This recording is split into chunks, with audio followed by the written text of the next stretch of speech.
Partnership definition, meaning already I explained you yesterday. Today, very importantly, what do you mean by, yeah, we can say why people go for partnership.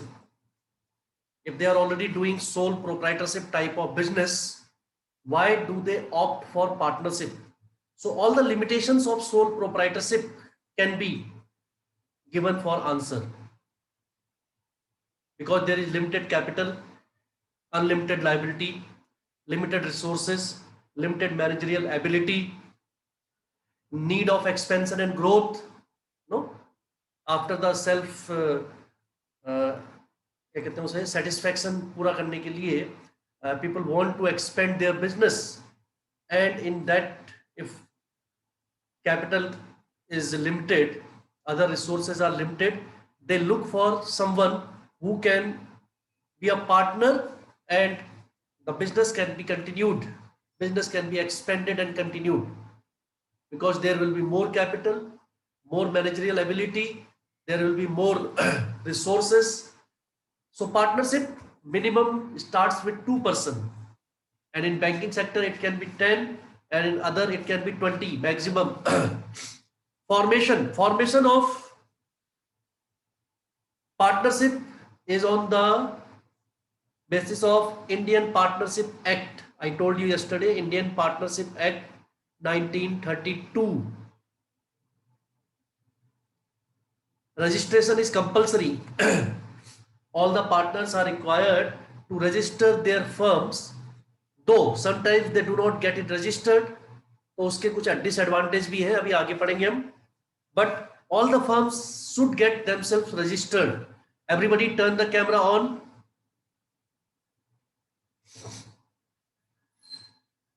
Liability of partners is also unlimited. Liability of all the partners is also unlimited. क्योंकि वो मिलके एक business चला रहे हैं, और अगर किसी भी तरह की कोई लाइबिलिटी बनती है, they have to pay out of their pocket. Risk bearing सभी पार्टनर्स का रहता है. It is already decided what will be the profit sharing ratio. So risk bearing is according to the terms and conditions, according to what they have decided in their partnership deed. Decision making and control is also as per the mutual consent. Mutual consent का मतलब होता है कि किस तरीके से कौन decision लेगा, किसके पास क्या राइट होगा, ये सब चीजें पार्टनरशिप डीड में पहले से ही क्या होती है, तय होती है. All the terms and conditions are defined in their partnership deed, in their partnership deed. Also continuity, continuity इसमें बरकरार रहती है. It depends upon the terms and deed. Partnership deed में अगर ये लिखा हुआ है कि किसी एक पार्टनर के जाने से भी पार्टनरशिप खत्म नहीं होगी, चलती रहेगी, new partner can be added, और ये लिखा है कि on the consent of all the partners it can be ended after 5 years. Partnership is for a special purpose. तो जब वो पर्पस सॉल्व हो जाएगा, partnership will come to an end. So there are different terms and conditions on which the continuity of a partnership firm depends. 4-5 हमने बताए. Let me see who is listening and who is just sitting. Yes, Alok, turn on your camera. Sagar, everyone turn the camera on. Tejaswani, Gurusevak, Rohit,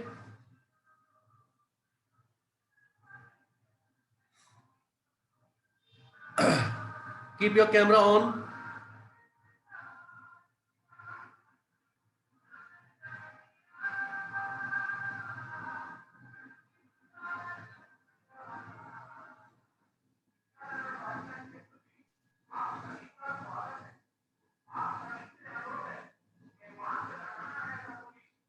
Okay, Muskan, tell me the features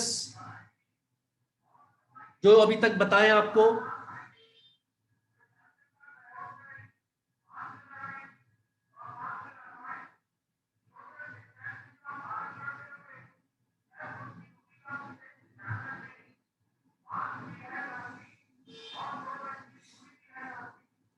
हाँ बोलो बेटा बोलो.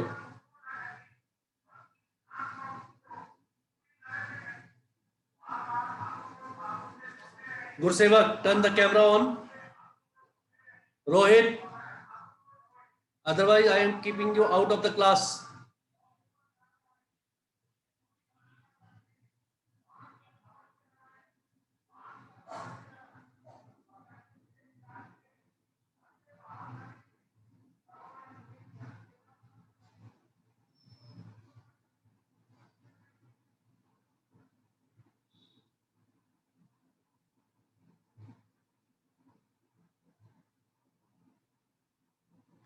Yes, Muskan.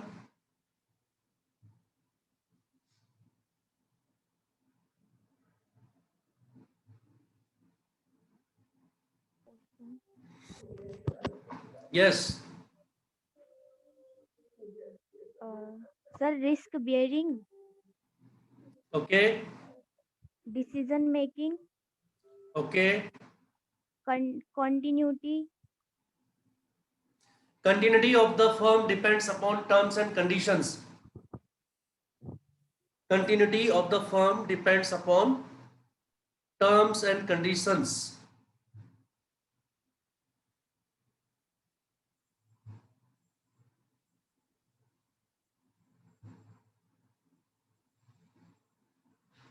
ठीक है. Tejaswini, what do you mean by risk bearing?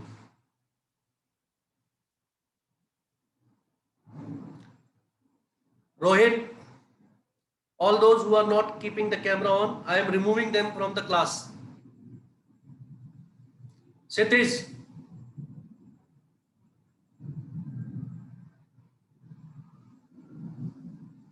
Gurusevak,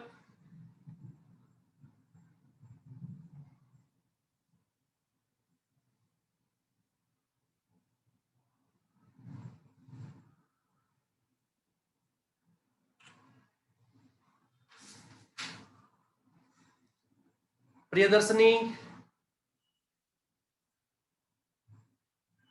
Sir, partners work as a team, so they have to share their profits as well as their loss within themselves. Okay. So they have to bear risk. Gurusevak,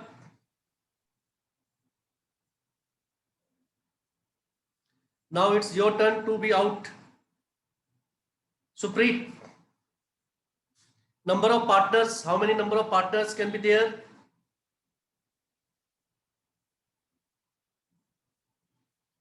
Number of partners. Supreet, are you getting?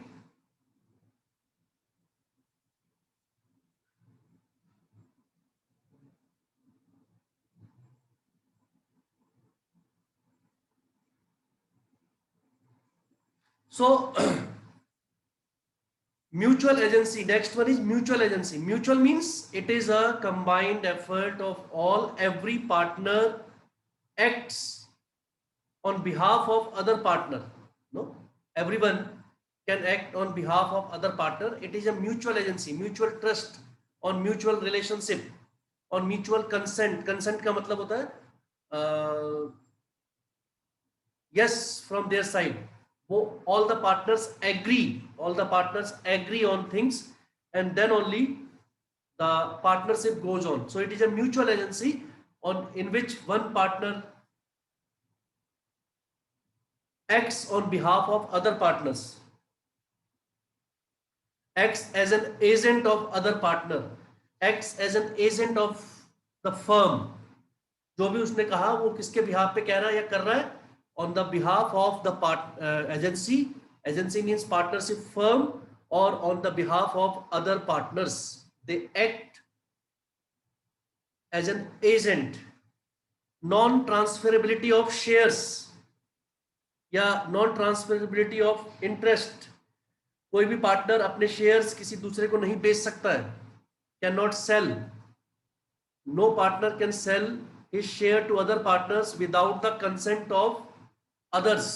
दूसरों के उससे वो जो है सबकी रजामंदी होगी तभी उसको जो है ट्रांसफर किया जा सकता है या बेचा जा सकता है एक दूसरे को। First permission has to be taken, और इनकी पार्टनरशिप डीड में ऐसा लिखा होना चाहिए। Last is registration. Registration of partnership firm according to Partnership Act 1932 is not very compulsory, mandatory नहीं है मतलब, but अगर पार्टनरशिप फर्म रजिस्टर हो तो आसानी होती है किस किस चीज में। Number 1, only a registered firm can file a case against another firm. आपकी फर्म अगर रजिस्टर नहीं होगी, you can not file a case against any firm, registered firm. Registered firms का ही केस सुना जाता है in the court of law. Partners can not sue one another in the court. Partners भी एक दूसरे को जो है sue नहीं कर सकते और केस नहीं कर सकते उन पे। पार्टनर फर्म पे केस नहीं कर सकते और फर्म पार्टनर्स पे केस नहीं कर सकती। तो ये 4 चीजें आपको नोट रखनी है, because if registration is not done, these are the consequences, these are the adverse effect of non registration of a partnership firm। Exam में आपसे क्वेश्चन पूछेंगे, according to partnership act 1932 registration of partnership firm is not compulsory or mandatory। what are the adverse effect of non registration of partnership firm? then you will have to write all this, then you will have to write कि partners case नहीं कर सकते एक दूसरे पे, firm पे case नहीं कर सकते, फर्म पार्टनर्स पे केस नहीं कर सकती, और फर्म दूसरी फर्म्स पे भी केस नहीं कर सकती।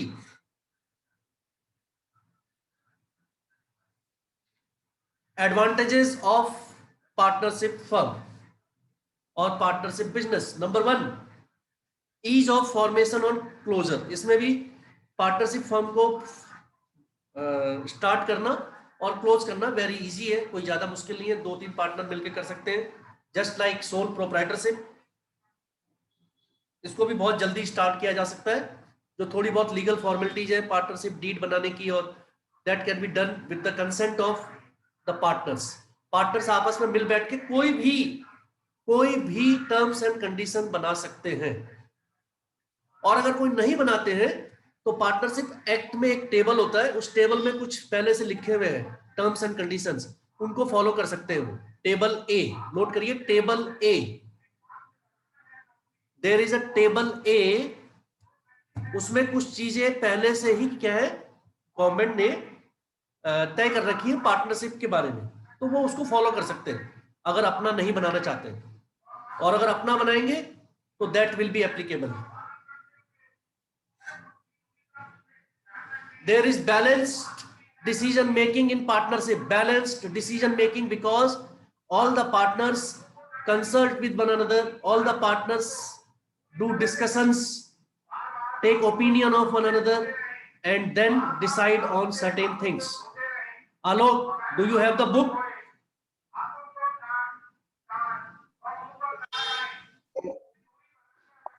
You have the book? Yes, sir. Show me the book. Okay, wait.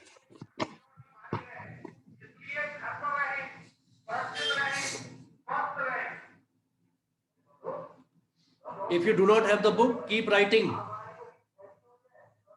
More funds. Okay, sir.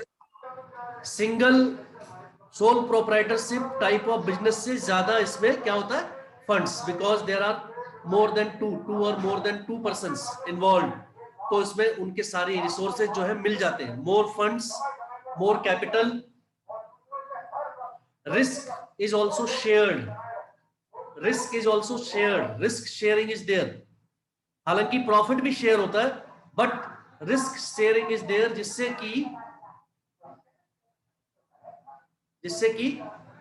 at the time of loss individual partner is less affected.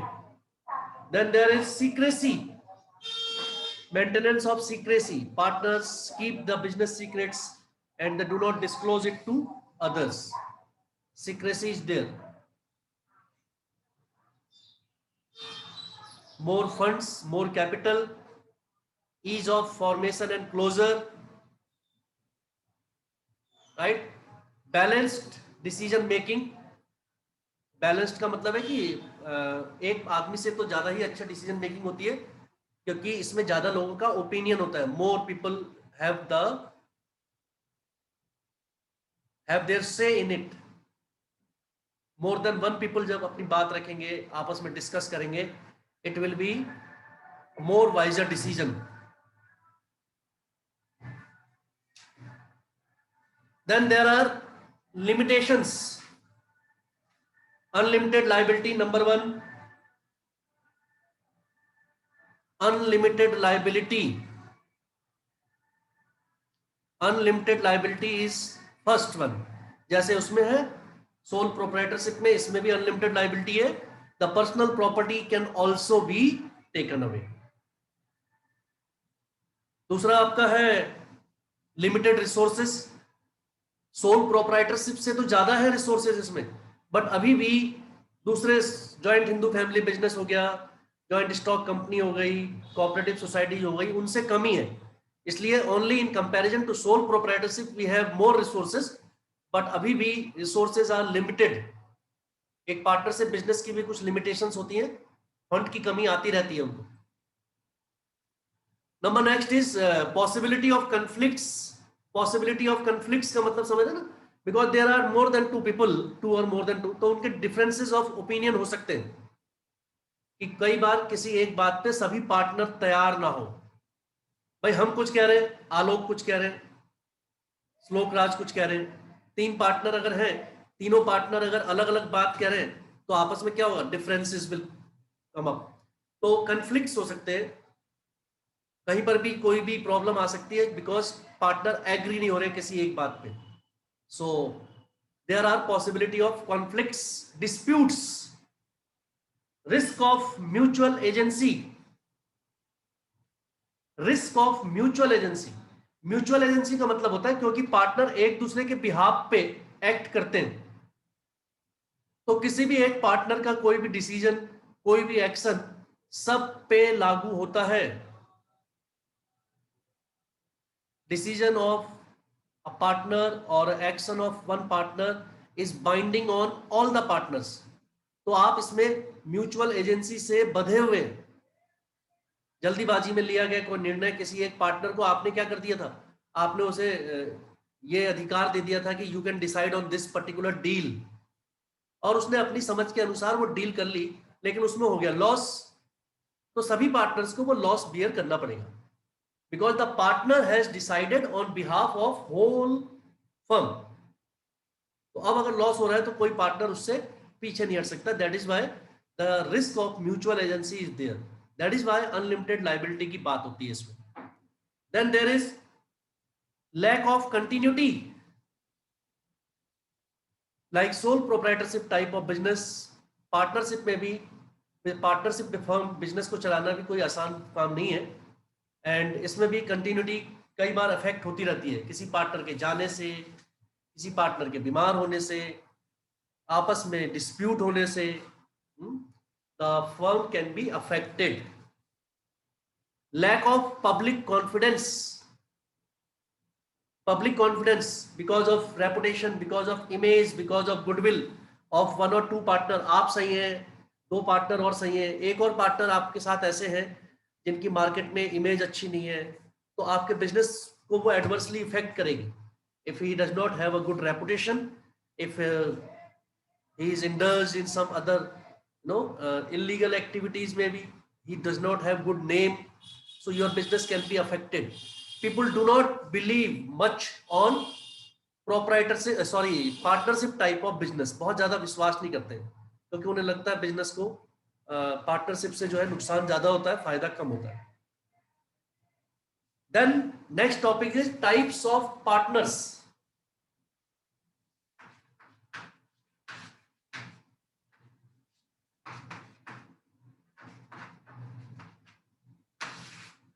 Types of partner.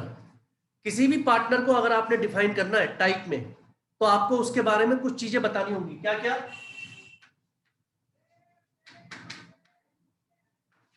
कि वो capital business में लगाता है या नहीं लगाता है,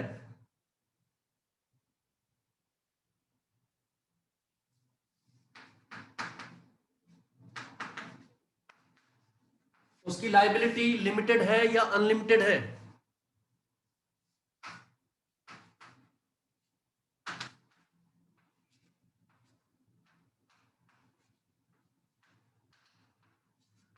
profit and loss में शेयर करता है या नहीं करता है?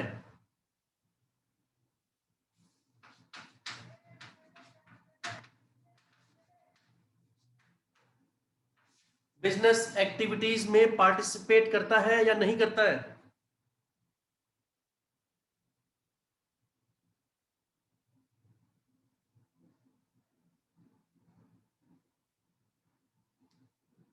ये चार चीजें आपको हमेशा बतानी होंगी जब भी आप किसी पार्टनर को डिफाइन करेंगे, और पार्टनर्स इन्हीं के बेसिस पे डिफाइन होंगे अलग अलग। Number 1 partner, active partner. Active, ACTIVE। अलग अलग पार्टनर्स की टाइप बता रहे हैं आपको। एक पार्टनर होता है उसको कहते हैं active partner. Active,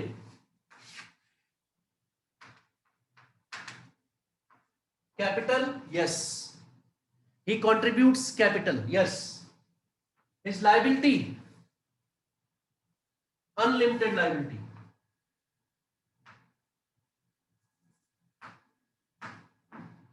UL, unlimited liability. Profit and loss में sharing, yes. Participation in business activities, yes. तो अब आप आसानी से डिफाइन कर सकते हैं who is an active partner. Active partner is one who contributes capital in the business, who has unlimited liability. He takes active participation in day-to-day activities of the business. He can check the accounts anytime. Also, he shares profit and losses according to the terms and conditions. Number 2, sleeping partner.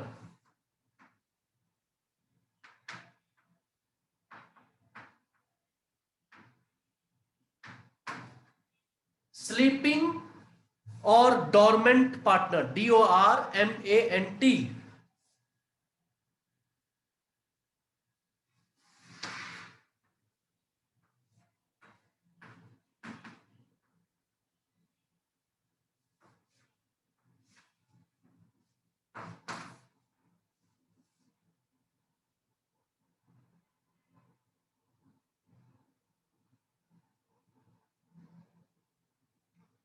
एक ये है कि he does not take part in any activities of the business. Inactive partner कह सकते हैं आप उसे। He does not participate in any activity of the business. Day to day activity, उसमें सिर्फ पैसे लगा रखे हैं बिजनेस में, और बाकी पार्टनर्स की तरह प्रॉफिट और लॉस में उसका हिस्सा है। He also has unlimited liability, but business से उसे कोई मतलब नहीं, राइट? वो घर बैठा है अपना आराम से, एक्टिविटीज में कोई पार्ट नहीं करता है वो। Next is secret partner.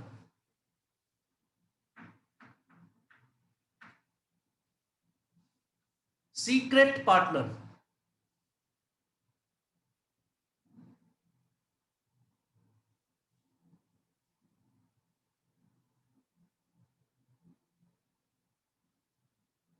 Secret partner, capital contribution,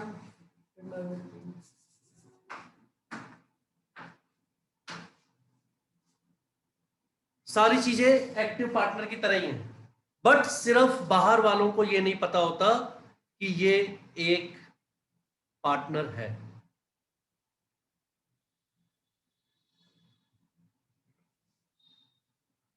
The outsiders do not know कि this particular person is associated with this partnership firm.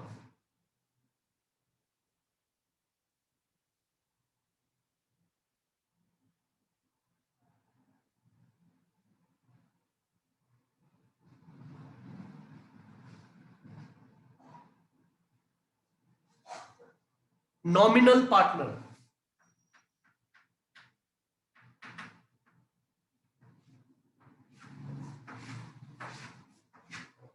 nominal partner,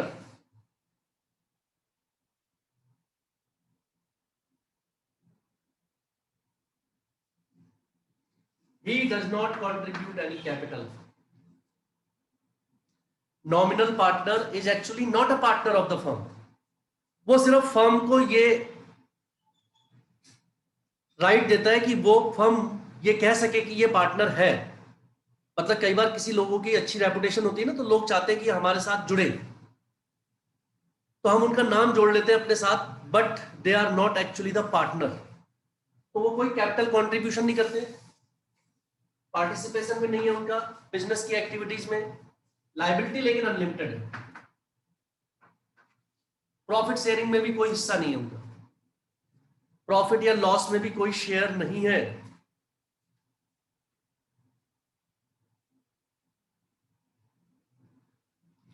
Only thing is, he is projected as a partner of the firm, though he is not a partner.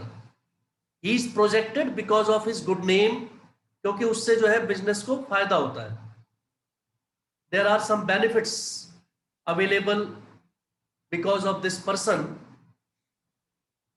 क्योंकि समाज में उसका अच्छा नाम है, लोग उसे पसंद करते हैं, उसके लिंक्स अच्छे हैं, तो आप उसे अपना पार्टनर प्रोजेक्ट करते सिर्फ, but actually he does not contribute any capital, he does not take part in the business activities, he does not share profit and loss, and his liability is unlimited. Liability unlimited इसलिए है क्योंकि उसके partner होने से, मतलब लोग तो यही समझते हैं कि वो पार्टनर है, and because of his good name and fame, भरोसा करके लोग जो है उस बिजनेस में पैसे लगाते हैं। तो अगर कोई लॉस होता है तो लोग जो है उससे वो अपनी क्लेम जो है वो लेंगे, क्योंकि उसने तो मना नहीं किया ना कि मैं पार्टनर नहीं हूं, तो he has projected himself. Next, partner by estoppel.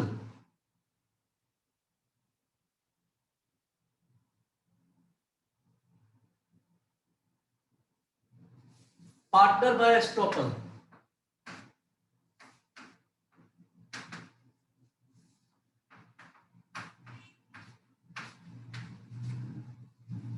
Partner by estoppel, ये भी नॉमिनल पार्टनर की तरह ही है, ये भी पार्टनर नहीं है फर्म का, लेकिन ये खुद इस टाइप के पर्सन ये खुद ही अपनी एक्टिविटीज से, अपने बिहेवियर से, अपने कंडक्ट से लोगों को ये शो करते हैं जैसे कि मैं पार्टनर हूं फर्म का, जैसे कि फर्म मेरी है। हमेशा जो है उन्हीं लोगों के साथ दिखाई देंगे, हमेशा बात ऐसे करते हैं जैसे ये हमारा बिजनेस है, ये मेरा भाई है, बिजनेस बहुत अच्छा चल रहा है, उनकी बातों से, और हमेशा आपको उनके ऑफिस में दिखाई दे रहे हैं, आपको हमेशा जो है वो उन्हीं पार्टनर्स के साथ दिखाई दे रहे हैं, तो आपको लगेगा कि ये पार्टनर है।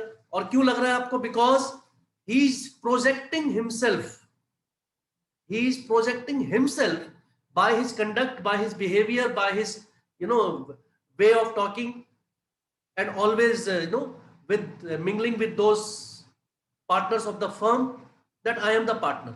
इसलिए देखिए उसकी लायबिलिटी अनलिमिटेड है, बाकी चीजों में उसको कोई मतलब नहीं है फर्म से।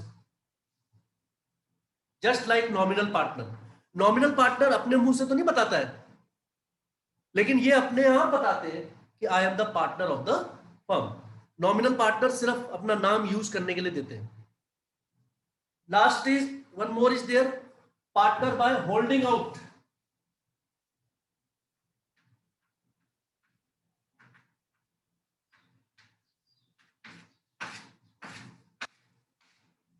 होल्डिंग आउट,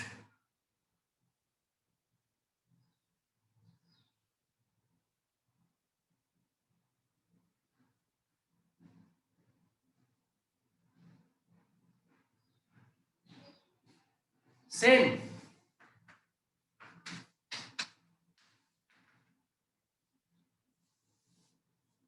बिल्कुल पार्टनर बाय एस्टोपल की तरह ही है, but partner by holding out अगर ये डिनाई कर दे कि मैं पार्टनर नहीं हूं या आई हैव नो रिस्पॉन्सिबिलिटी, तो वो बच सकता है। he can hold himself out, he can hold himself out to save himself, he is just like a partner by estoppel। वो भी शो करते हैं कि पार्टनर है, लेकिन उनके पास ये ऑप्शन रहता है कि वो अगर मना कर दें then he becomes partner by holding out and he is not held responsible. अगर उनका डिनायल नहीं आया, अगर कहीं पर भी ये प्रूव नहीं हुआ कि उन्होंने मना किया था, तो he will be considered a partner और फिर उनकी भी लायबिलिटी अनलिमिटेड हो जाएगी. Last is minor partner. Minor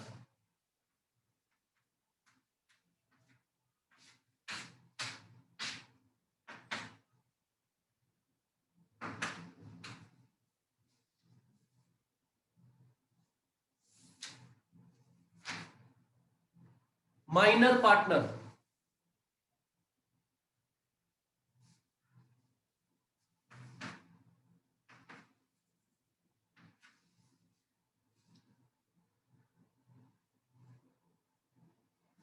minor partner does not take part in activities because he is below 18. जब वो 18 से ऊपर हो जाएंगे तब फिर उनको जो है सारी चीजें मिल जाएंगी. लायबिलिटी में उनकी अनलिमिटेड नहीं है, कैपिटल कंट्रीब्यूशन भी नहीं है, प्रॉफिट और लॉस शेयरिंग में उनका हिस्सा हो सकता है माइनर पार्टनर का, अगर कुछ डिसाइड किया जाएगा तो, otherwise no. And after the age of 18 he becomes the partner of the firm.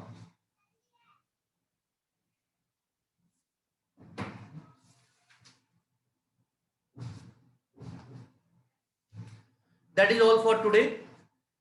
Partnership is almost over. बची सिर्फ types of partnership on the basis of time, on the basis of time duration. Time duration का मतलब है कितने time के लिए कोई partnership होती है. तो वो 3 तरह की है. एक पार्टनरशिप एट विल. विल मतलब इच्छा. तो कोई भी पार्टनरशिप जो कभी भी खत्म हो सकती है जब भी पार्टनर्स चाहें. Partnership by purpose. पर्पस का मतलब आपने पार्टनरशिप की है किसी के साथ एक मॉल बनाने के लिए, एक कॉलोनी बनाने के लिए. जब वो खत्म हो जाएगी, आपका काम खत्म, पार्टनरशिप खत्म. Partnership by time. कई बार आप किसी के साथ पार्टनरशिप करते हैं फॉर अ टाइम पीरियड, कि चलो 1 साल 2 साल जो है पार्टनरशिप में काम करते हैं, उसके बाद अलग हो जाएंगे. तो 3 तरह की पार्टनरशिप है. Partnership at will, partnership by time and partnership by purpose. और 2 तरह की पार्टनरशिप होती है, लिमिटेड एंड अनलिमिटेड. वो आपको बता दी.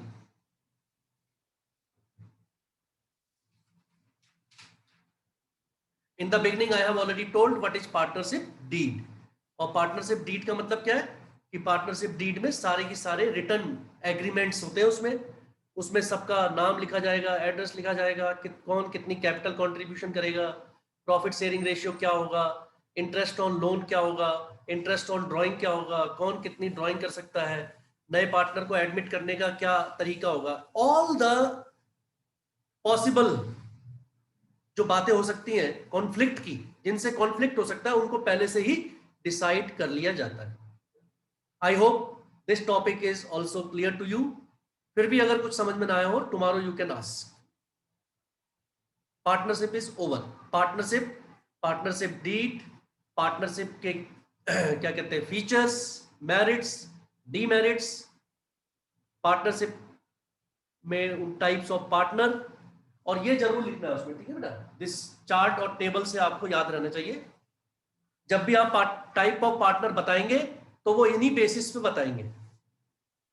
I hope it is clear to you. Keep preparing the notes.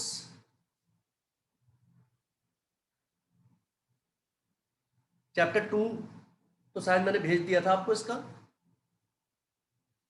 और whatever you are preparing on your own, in your own language, that is also welcome. No problem.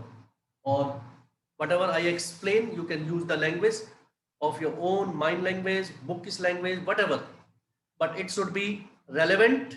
आपने पढ़ लिया account में, जो कुछ भी आप लिखें, it should be relevant, it should be reliable, it should be comparable, and it should be understandable. All these features should be there in your note making.